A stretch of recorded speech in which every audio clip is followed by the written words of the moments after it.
Oh, my friend, in the heart of Central Asia, a secret eagerly awaits to unveil its mysteries.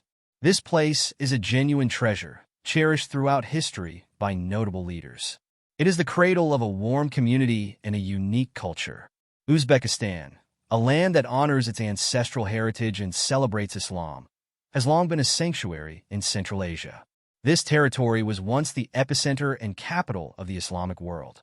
For instance, Samarkand was known as the Pearl of the East, while Bokhara flourished as an important center for spreading Islam. Renowned scholars like Ibn Sina, Al-Khwarizmi, Al-Farabi, and al-Bukhari made extraordinary contributions to science within this civilization rich in history. During the reign of Tamerlane, some of the world's greatest and most opulent cities were at the heart of Uzbekistan.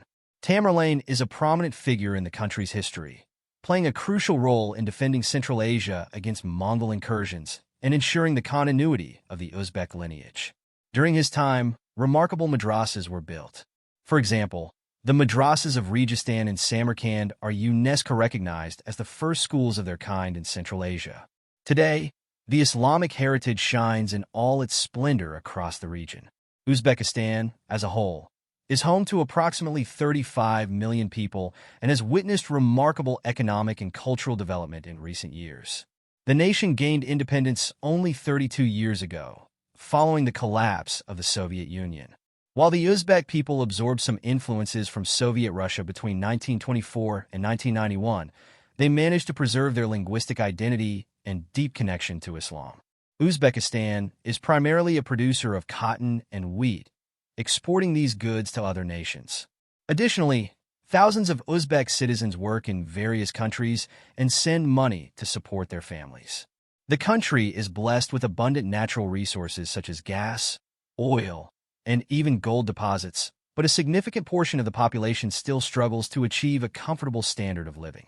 After 3 decades of post-Soviet governance, the country is in a process of development and aspires to continuous progress.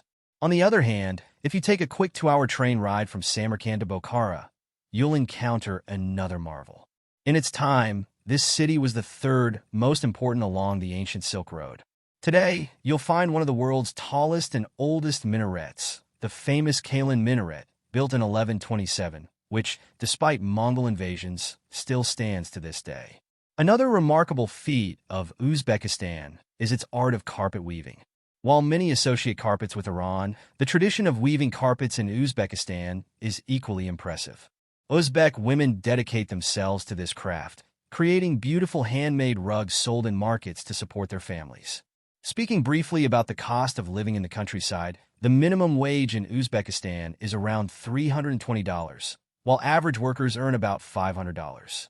A one-bedroom apartment without furniture in the city center costs an average of $240, and the average grocery bill for a single person ranges between $50 and $100. Surprisingly, car gasoline costs just 40 cents per liter. Handmade products are affordable in the country, though imported goods are subject to high taxes. Strolling through Tashkent, you will quickly notice that over 90% of the vehicles on the streets are from the Chevrolet brand. This is because, due to high tariffs on vehicle imports, the global automotive giant General Motors established a factory in Uzbekistan and began producing Chevrolet cars locally. With low tariffs on domestically produced vehicles, the roads are now filled with cars. Chevrolet Uzbekistan is also known for hosting the largest markets in Central Asia. When viewed from above the covered market in Tashkent, these markets resemble a dome or a turtle shell. In this city, everyone shops and meets their needs in this market. If you show interest in a specific item, vendors will quickly offer you a sample in hopes of securing a sale. In Uzbek markets, you'll also find JVA vending machines from Samarkand dispensing sunflower seeds and the sour cheese known as kurt in places like Tashkent and Samarkand. Before we continue, subscribe to the channel now.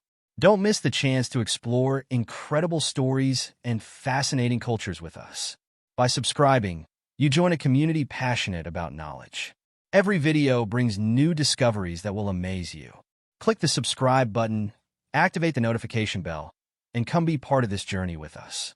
The skill of Uzbek bakers extends far beyond their final products, as the famous Uzbek bread is made with remarkable mastery.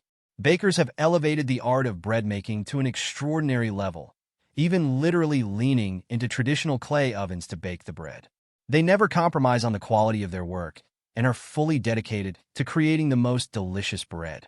Witnessing the making of this Uzbek bread and tasting it is equally fascinating. It's rare to find bakers anywhere else in the world who are so devoted to crafting a single product. The result of this immense effort is the Uzbek bread itself, which, thanks to its rich ingredients, is more nutritious and satisfying than ordinary bread. It is said that soldiers took this bread to war because it could sustain them for a month without spoiling, at least according to Uzbek bakers. On average, a single bakery produces around 8,000 of these famous Uzbek breads daily. Uzbekistan doesn't stop there. Not only is Uzbekistan known for its delicious bread, but it is also a true paradise for meat lovers, gaining fame for its incredible street food.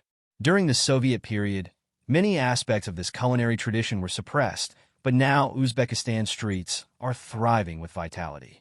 Uzbeks take pride in their pilaf, regarded as an undeniable delicacy. Local restaurants start their day early, dedicating themselves to the preparation of this flavorful dish. But they don't use regular pots for the job. The professor's pilaf is cooked in enormous cauldrons filled with generous amounts of meat, rice, chickpeas, carrots, and oil. For instance, preparing pilaf with 100 kilograms of meat requires 40 liters of sunflower oil. The first step in making pilaf involves cooking the meat in oil until it reaches perfection. Uzbeks do not enjoy undercooked meat, so it is crucial that it is thoroughly cooked in the oil, losing its red color in the process. Next, carrots and chickpeas are added, blending with the succulent meat. Finally, rice, the main ingredient of Uzbekistan's national dish, is added, transforming the mixture into a delicious pilaf. The pilaf is ready when all the elements are harmoniously combined and is served with reverence to customers. It isn't completely white due to the carrots, which give the rice its beautiful hue. So when visiting Uzbekistan, remember these three fundamental components of the local cuisine: plenty of bread, rice, and pilaf. Meat, rice, and bread. These three elements play a central role in Uzbekistan's rich culinary tradition. Therefore, if you're planning a visit or a stay in Central Asian countries, it's important to appreciate the taste of meat. Uzbeks don't limit themselves to beef and lamb. They also consume horse meat, which unfortunately has increased the risks of cardiovascular diseases among the elderly population in both Kyrgyzstan and Uzbekistan. In Uzbekistan's rural areas, you'll find a unique delicacy called samsa, which resembles a seashell in appearance. Rural inhabitants of this country often avoid purchasing bread or other baked goods, opting to cook in traditional clay ovens instead of gas stoves. Preserving this traditional cooking method is one of the key factors contributing to the deliciousness of Uzbek food. In many homes, it is common to find a closed oven where various pastries and breads are prepared. Samsa pastries often include chicken and other types of meat. You might believe that Uzbekistan captivates people not only with its historical landmarks and gastronomy, but also with its daily life. Tashkent, the most populous city in Central Asia with its 3 million inhabitants, exhibits characteristics reminiscent of Russia in several ways. If you visited Russia, you'll likely notice similarities between Tashkent and Russian cities. For instance, Tashkent streets and roads are strikingly wide, despite the city's extensive area of 449,000 square kilometers. The preservation of similar structures across nearly all former Soviet Union countries has always surprised me. Today, Uzbekistan welcomes a significant number of immigrants from Russia, and you can see Uzbek and Russian signs in many places, especially in the capital. Russian plays a vital role in the lives of Uzbeks, with inscriptions in Russian visible everywhere, particularly in bookstores. On the other hand, the Uzbek language shares several similarities with Turkish, despite the geographical distance, as Turkic-speaking countries are linguistically connected. On the streets of Uzbekistan, you'll encounter numerous street vendors offering a variety of products along the roads. The country is no longer isolated from the world, and major Western retail chains have begun establishing a presence there. However, it's sad to note that children begging for money on the streets of Tashkent are a reality. It's common for someone to approach and ask for money on the streets, and you may also see pigeons with feathers painted in various colors. At first glance, It may seem like a unique species due to the feather colors, but in reality, the pigeons are painted for a purpose.